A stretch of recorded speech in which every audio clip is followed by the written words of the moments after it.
So we're going to talk a little bit today about state of ransomware in general, and then ransomware specifically to Egypt. And feel free to ask any questions. I do apologize, it's not very good or non-existent, so hopefully you all can understand me. But feel free to stop and ask any questions. So a little bit about me. I'm a threat intelligence analyst for Reported Future. That means basically I spend my days researching and understanding what the bad guys are doing and trying to help our clients and the rest of the internet understand that as well so they can better protect themselves. I co-authored a book on ransomware, and I think they're giving away a few copies of it, so hopefully enjoy the reading. Before I dive into specifically what we see as the situation in Egypt, I want to talk a little bit about the current state of ransomware. So we have this trend. For those of you that don't know, ransomware has been around since 1989. But the original ransomware was, as you expected today, files were encrypted, but in order to pay the ransomware, the ransom, you had to send a check. And that doesn't usually work because you can always stop that. You can get that money back. So we really saw the rise in ransomware attacks coincide with the rise in Bitcoin. Once you had essentially currency that was effectively untraceable, although that's debatable, it became a lot easier to convince people to pay the ransom and actually keep that money. So we saw this big rise in ransomware from roughly 2013 to 2016. And then it dropped off precipitously in 2017 and picked back up in 2018 through 2019. And the reason for that was the original targets of many ransomware actors were your grandmother and your grandfather, right? They were old people that they could convince to click on really badly worded phishing attacks and spam attacks, and they could get $500 a pop for it. And that was great, but then Google, Microsoft, Yahoo kind of got together and said, hey, look, we need to stop these attacks. So they did a better job of coordinating, sharing information, and protecting their recipients from getting those emails. And that meant that the attackers had to shift their focus. And the shift came more towards corporations. Corporations actually have in some ways, some corporations have fewer protections than home users in terms of email, etc. So they would turn around and they would hit businesses. And when you hit businesses, you can start to demand more money. So we saw the demand in ransom go from a couple $100 a pop to $1,000, $100,000, even now in the millions. And ransomware is still among the most profitable types of attacks. So in terms of where you can make the most money if you're a bad guy, ransomware is where it's at, and there's nothing that comes even close to that. And so, because of that, there's been a heavy investment in underground markets and by the bad guys in producing better and more effective ransomware. And now we've added to that extortion. So let's say that you're a good organization, you get hit with a ransomware attack and say, I'm not going to pay these guys, they're jerks, I don't want to give them any money, I don't want to make them better. So now what they've done is they said, well, that's great, don't pay us. We stole a bunch of files while we were in your network. Now, if you're not going to pay the ransom, you have to pay us or we're going to publish all your files publicly. So they're adding, the ransomware actors are adding new tactics and new techniques to do whatever they can to extort as much money out of their victims as possible.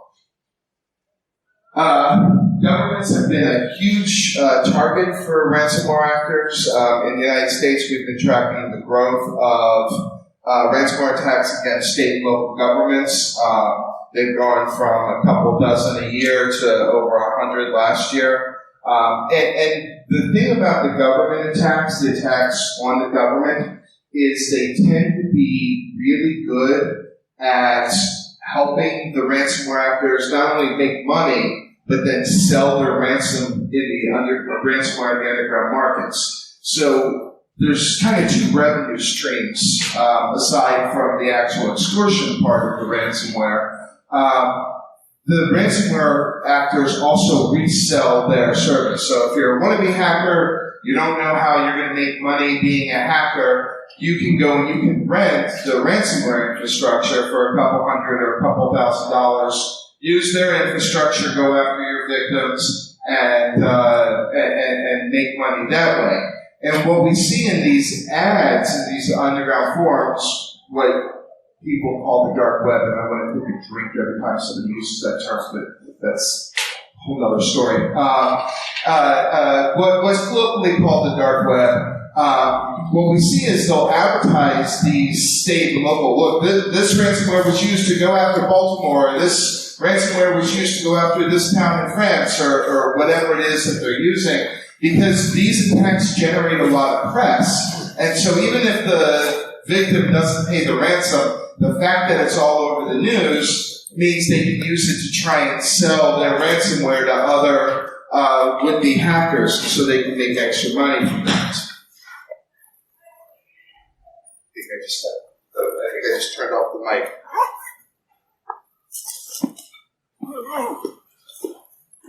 Sorry about that. Sorry. You think after 20 years of technology I would know how this works. The other big thing that we've seen is rise in healthcare attacks, and this is all over the world. And the reason is that wherever you are in the world, whether it's the United States, whether it's here in Egypt, whether it's Australia, France, Spain, healthcare providers have a first priority of treating patients, and whatever they need to do to get back to treating patients as quickly as possible, they will do. And so healthcare providers have been a huge target. Hospitals, especially if they can get into the network, they will deploy the ransomware as widely as possible in order to impact patient care, because when they do that, they know the hospitals are more likely to pay. It seems like an awful thing to do, but it's very effective if all you care about is trying to make as much money as possible. And the other thing with healthcare providers that makes them an attractive target is that a lot of healthcare providers are stuck using older systems. In part because they don't have a big IT budget, but also in part because a lot of medical services run on outdated systems, and contractually, the healthcare providers can't update those systems. So they're saying, okay, here, I see this, I go to my dentist a couple times a year, my dentist is still running Windows 7 because the package that he uses for his office will only run on Windows 7, and he's not allowed to upgrade it. It has to be upgraded by the people that manage the package, and of course, they never actually get around to upgrading it. And whenever I try and tell them, hey, you should really find a new package that's not running on Windows 7, for whatever reason, my checkup is a lot more painful, so I'm going to keep my mouth shut. And of course, they're talking about the United States, but they're happening all around the world. These are just publicly reported attacks, and this is a big problem. Most people don't want to talk about being hit with ransomware. It's kind of embarrassing, right?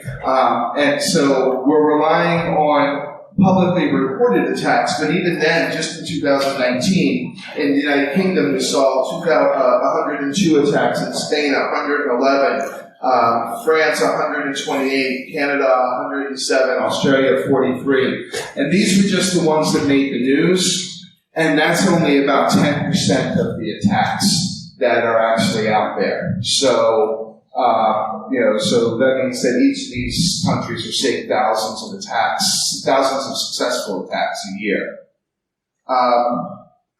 So who's behind the ransomware attacks?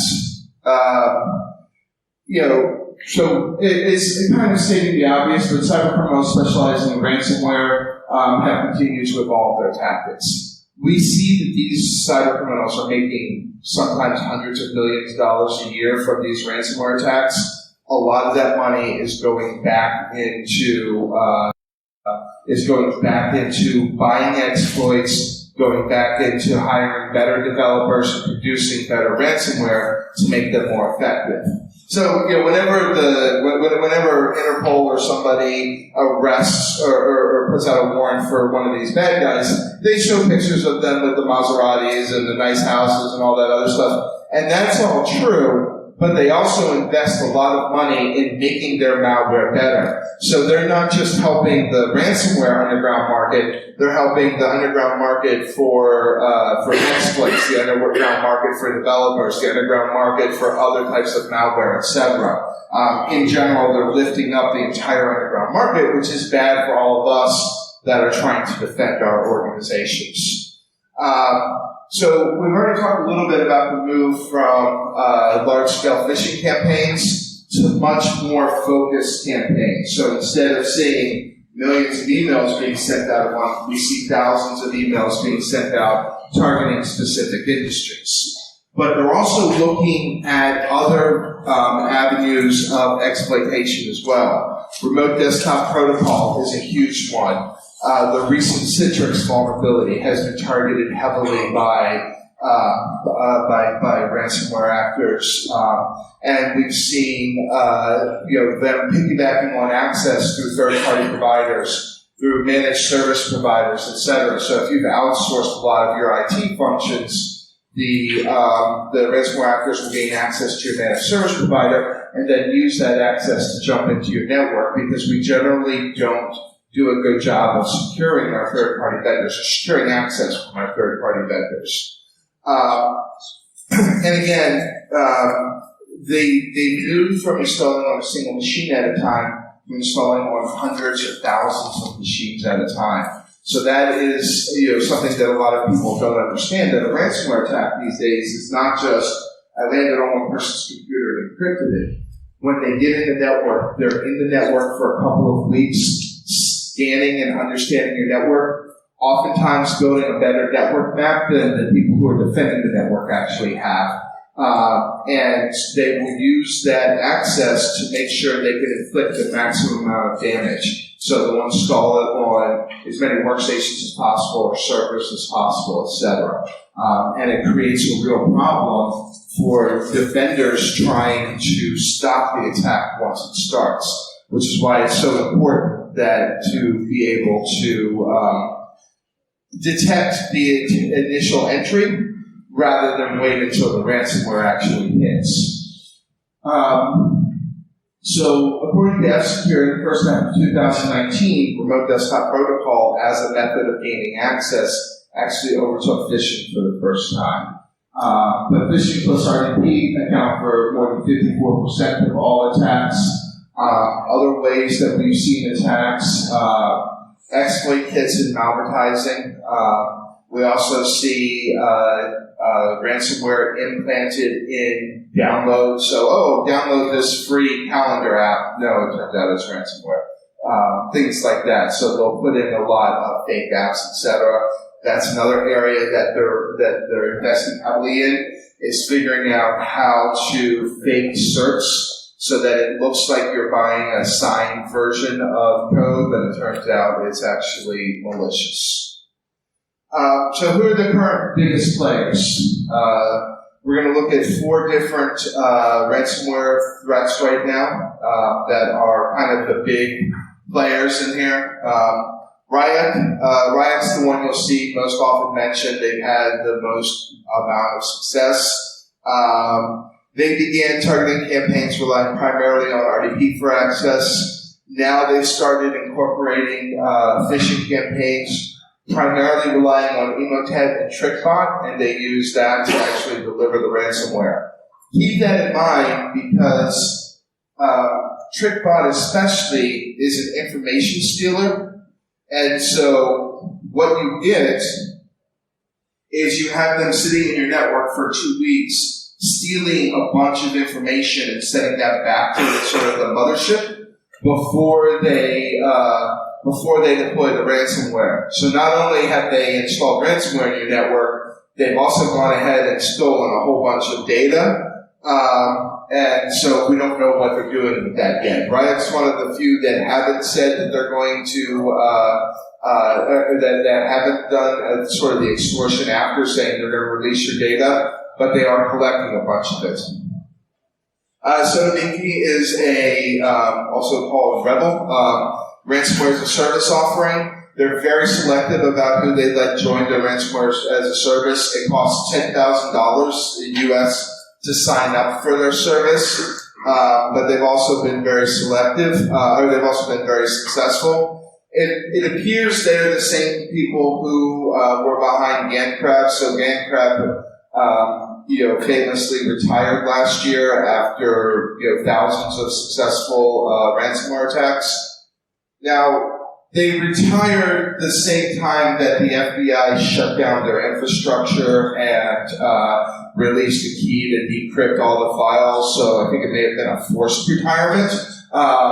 But they managed to come back with this ransomware, and it's being delivered again because it's ransomware as a service. There are multiple actors behind it. We see phishing, we see attacks through managed service providers, and other attacks through the desktop protocol.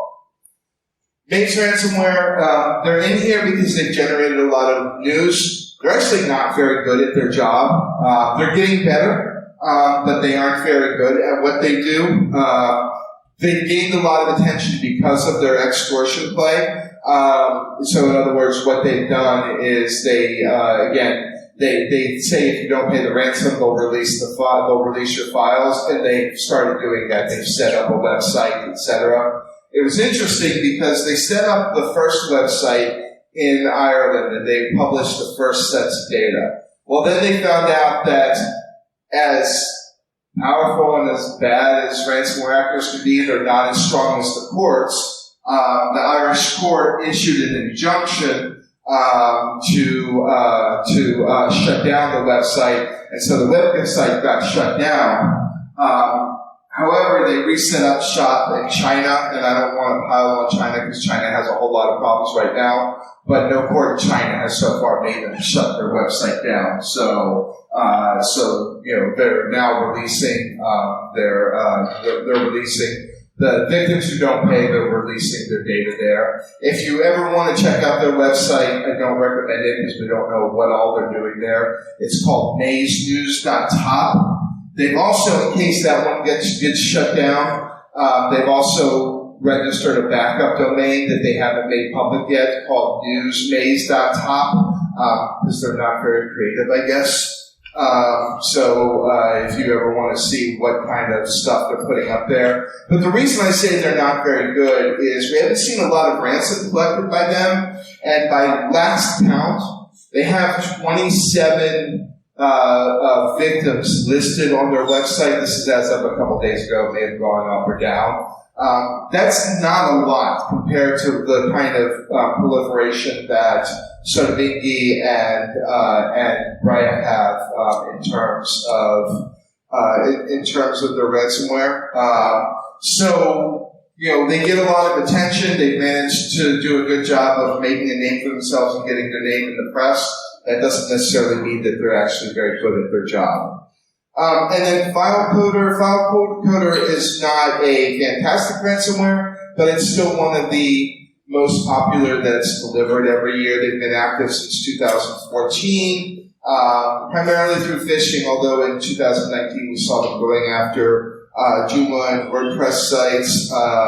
They target sites in US, Japan, Thailand, Canada, India, etc. So they're kind of all over the place. And this is just, in terms of activity, this is kind of what we see in terms of activity for them. You can see there's much more activity for Riot overall. For the NemKey ransomware is another one that's been fairly active this year. Sodabinki's had fairly steady activity. FileCoder, they're quite quiet, and they have a couple of big spikes, and then they go quiet again. So, the NemKey one is really interesting. And I don't like to make fun of ransomware actors because you never know when they're going to target me. But if you watch their activity comes almost exclusively at the end of the month. like they have to pay their rent and just suddenly realize they're short. So it's like, oh, I need money to pay the rent, so I'm going to go ransom somebody and get my rent money. Don't get me wrong, I did the same thing in college, but I just worked a double shift waiting tables. I didn't install ransomware on anybody. So let's talk specifically in Egypt. Egypt's a really interesting country. In general, Egypt's an interesting country, but Egypt and ransomware is a really interesting country. There was a whole lot of activity starting in 2017, and then it dropped off noticeably in 2019 and even into 2020. So the sort of the big awakening in Egypt was one of the top 20 countries hit by WannaCry. So congratulations, I guess.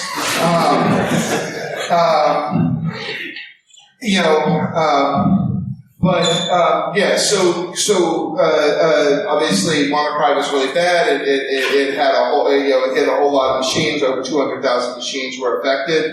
And according to Trend Micro, in 2017, there are 3.9 million attempted ransomware attacks against targets in Egypt. Now, I like Trend Micro. Trend Micro is a great country, but sometimes I think they release statistics to scare people more than actually say anything effective. Because 3.9 million attempted attacks could mean 3.9 million phishing attacks, phishing emails. That's not actually an attack. That is, somebody sent you a phishing email. What are the chances that you actually opened it, etc. However, I think a better number is in 2019, Kaspersky reported that 5% of all stop deja vu ransomware attacks were against targets in Egypt.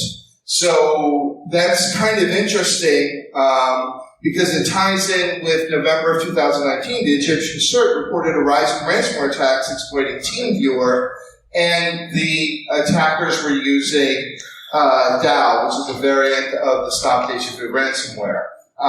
So you saw the top 4 ransomware actors that their ransomware campaigns that we see out there. None of those are specifically targeting Egypt, but we do see that there is a lot of activity happening from the Stop Deja Vu ransomware. That's a really weird one. And it's actually one of the more popular ransomware campaigns because 60 to 70% of the daily submissions to ID ransomware are for Stop Deja Vu, but they just don't get a whole lot of attention or garner a whole lot of attention. So this seems to be a ransomware campaign that's specifically targeting Egypt and Middle Eastern countries and not, the broader world. They're very prolific. They release 2 or 3 versions of their ransomware a day, and they're really hard to track. It's really hard to track that you've been hit with the Deja Vu ransomware, because unlike other ransomware actors where they use the same extension, so when your files are encrypted, it'll have .riak or it'll have .rebel or whatever as the extension. They basically make up a new extension on the fly. So there are thousands of extensions associated with the Deja Vu ransomware, which makes it really hard to identify as Deja Vu without looking at the ransom note, without looking at the encryption process, etc. Makes it much harder to track down. So Deja Vu is primarily distributed through compromised remote desktop protocol servers and TeamViewer servers, as well as using adware, spyware, and Trojanized software downloads. So not a lot of phishing here, but if you're downloading illegal software or cracked software, etc., they may be a part of that. And here's the thing. So the team behind the criminals behind Stop Deja Vu like to use RDP to get in. So I did a quick search in Shodan last night, or 2 nights ago, and there are 5,400 open remote desktop protocol servers in Egypt, which is maybe one of the reasons why there's, they're targeting Egypt, because there are a lot of open remote desktop protocol servers. compared to Libya, compared to Jordan, Israel, etc., there are a lot more in Egypt than there were in other countries. So that may be part of why that's there.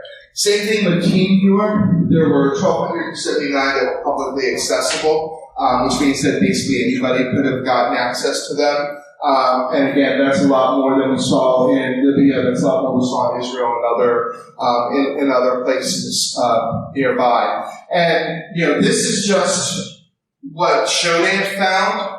If I were an attacker and I wanted to specifically target Egypt, I'd probably use more direct scanning methods. But that is something to keep in mind when you go back to your organizations and your companies to say, hey, do we have any exposed remote desktop protocol servers or TeamView servers? If we do, we should probably, at the very least, if we can't take them offline, we should at the very least enable two-factor authentication or something else to keep the bad guys away from there. There's also been kind of an interesting reporting problem. So there are lots of groups that appear to be targeting Egyptian organizations for ransomware, but there's actually very little public reporting of attacks. So there's two reasons that could be. It's one that everybody in Egypt is successful. I'm sorry, hopefully that wasn't me. Everybody in Egypt is so successful defending the organizations, the attackers are never successful. That's what I would like it to be, but knowing in general that people seem to be losing the ransomware battle, I'm guessing that most organizations just aren't reporting when they've been hit with a ransomware attack and they're trying to keep it as quiet as possible, which is completely understandable. Nobody wants to admit that.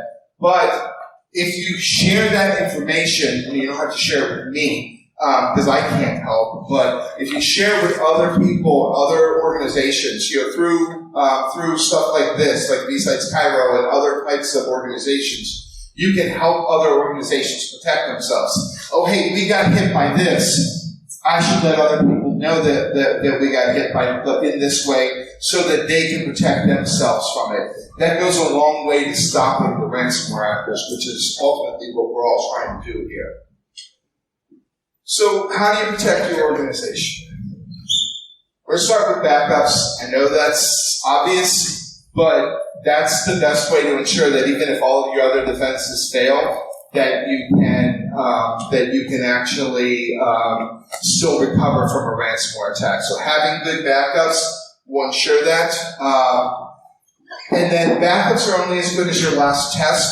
I can't tell you how many organizations I've walked into that have said, oh, hey, yeah, we thought we had backups, but nobody's tested them in 3 years, and it turns out we were sending backups to a blank tape. So actually test that your backups are working and that you can recover those backups. And then make sure that your backups are stored in a disk that's not easily accessible, whether that's a tape or whether it's a file server that requires extra authentication login. Because ransomware actors do look for backup servers, and they will encrypt the files on the backup servers. So, like one network I walked into to help them recover, they had their backup server labeled backup, and every system on the network could access it with no username and password. So, of course, all of their backups were encrypted. So that didn't help. So you want to keep them out. Again, we know that they're going after a remote desktop protocol. We know that they're going after TeamViewer servers. Lock those down if you can. If you don't need to have them public facing, then take them offline. If you have to have them public facing, enable two-factor authentication. So the way these actors work is two ways. They'll look to see if they can exploit those servers. So if there's a vulnerability out there, make sure that if they have to be exposed, they're fully patched. And that should be sort of your number one priority, since we know the ransomware actors are going after that. Make sure they're fully patched, but then they also will try and reuse credentials. So they'll troll the underground markets looking for lists of common credentials, and then they'll try those credentials against your remote desktop protocol server, which is why having two-factor authentication on anything that's exposed to the internet is so important. Because even if they are able to successfully reuse credentials, they won't be able to get past the two-factor authentication. And then, of course, you want to look at phishing campaigns. So I highly recommend conducting regular phishing exercises within your organization. I know it's a pain in the butt, and I know that no matter what you do, there's always that one jerk that insists on clicking whatever email you send through, and there's nothing you can do about that person, and I get that. But for the other people that aren't that one person, conducting regular phishing exercises does work to make sure that people are aware of what the threat is. And I'm a big fan of the reward rather than sort of the name and shame. Like, you don't want to necessarily embarrass somebody because they clicked on the link. You want to reward the people that don't or that reported properly or something like that. And simple rewards work really well, just, kind of like an attaboy or, if you can get a t-shirt printed up or, something simple and silly works really well and it reinforces positive behavior. If that doesn't work, then yes, bring out the bats and start eating them. Disable any unnecessary accounts and services. So ransomware actors rely on so many people having local admin access to their machines because that allows them to move around the network. So if you can disable local admin access, and I know a lot of people will yell at you, I need local admin access because I have to install whatever stupid thing I need to install on my machine that I don't really need. But if you can disable it, it goes a long way to shutting them down. Now keep in mind that a lot of ransomware will include exploits that will allow them to gain admin access to local machine, even if it's disabled, which again is where patching comes in. It's really important. Any other service accounts that can be disabled, disable them. And then ransomware actors really love to use PowerShell to move around networks. So if you can remove PowerShell from all but the admin machines, it makes their job a lot harder. It doesn't mean they can't still move around, but it does make them, it makes their job a lot harder. And they also use things like BSexec and other admin tools. So whenever you can remove those from machines that don't need them, it saves you a lot of pain and heartbreak and it makes their life more difficult. And then understand what the current threats are. So understand, in general, the way ransomware actors are changing their activity. Twitter's a great place to keep up with that because a lot of that information is out there and being shared. Gossi the dog in the UK is a big one who publishes a lot of really good stuff. The malware team is another one that publishes a lot of really good information on ransomware, and we'll let you know what the latest TPPs are. And so, as much as I tell you, hey, buy Recorded Future, and then you'll get all that information, you can get a lot of that from Twitter and from following other accounts like that. And again, I highly encourage you all to share. If you're building a great community here, share this information, with each other so that you all can help keep everybody safer. And then it's important to take appropriate precautions. I don't want to be like all doom and gloom, like, oh no, we're all going to die. There's no way we can win. But it is important to be aware of what the actual threat is. Take appropriate precautions. And then when you're trying to get funds, so I've been talking about things that don't cost a lot of money other than maintaining a good backup system. But sometimes you want to implement things like you want to put in carbon black or you want to put in an advanced endpoint protection that will help with that. When you do want to talk to your leadership about, hey, we really need this service, you want to make sure you're talking to them in terms they understand because they speak dollars and cents, not bits and bytes. So if you explain that I can, block this many IP addresses or I can, stop this kind of attack, that's not going to mean anything to them. If you can say, yes, but, by implementing this, I know it's going to cost us this much, but if we got hit with a ransomware attack, it will cost us, £3 million or whatever, then, talking to them in terms they understand goes a long way toward helping get the budget you need to do what you do. And that's all I have. Thank you all very much. This is an incredible venue, and it's great to see so many people here building this kind of community. So I really appreciate that. And happy to take any questions if anybody has any. Oh, yeah, Mr. Yusuf. What's the difference between the ransomware one and the other four ransomware? know the difference between between WannaCry and some of the others? Well, so WannaCry was actually what we call a ransom worm, and the way it moved was it replicated itself across the network. Most ransomware doesn't do that. So sometimes it does, but usually it relies on like your Active Directory controller or something like that to distribute ransomware throughout the network. So WannaCry was completely automated. We think, so everybody's pretty confident that the North Koreans were behind it, using an exploit they stole from the NSA. So congratulations, joint North Korean-U.S. operation. We think that they released it earlier than they intended to, and they didn't realize how successful it was going to be. But it moved in worm-like capabilities. Most ransomware doesn't. In fact, most modern ransomware requires manual intervention. That means the ransomware operator is sitting in the network, and they decide when they're going to deploy it. That's not always the case, but that is the case most of the time. Any other questions? Yes, sir. So in those cases, when you get ransomware, they have to pay for it. Like you pay them the ransom. Like, what are the odds that they will actually give you your keys? Like, how often does it happen? So it's interesting. Most of the time, they will give you the keys.